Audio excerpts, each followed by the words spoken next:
ব্রাহ্মণের পৃথিবীবরণ বন্দী মাতা শুভ পিছনে প্রতি পাবনী পুরনে মহিমা শুনি বলি মাগো করজুতে শুনো আপনার ব্রতবাণী শুনো শুনো ব্রতগণ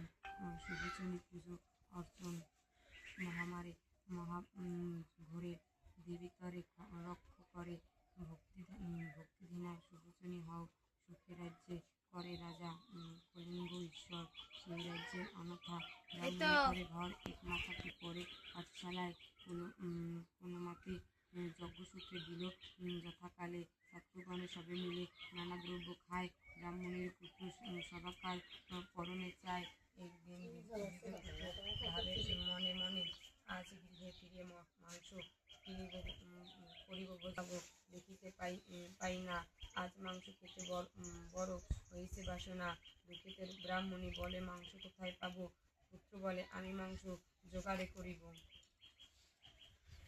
ব্রহ্মপুত্রের খোঁজ হাঁস চুরি ও কারাবাস প্রতকালে উঠিয়ে সেই ব্রাহ্মণী তনয় মাংস সংগ্রহে লাগি ঘরে পরাময় নিরপতি অংশ ছিল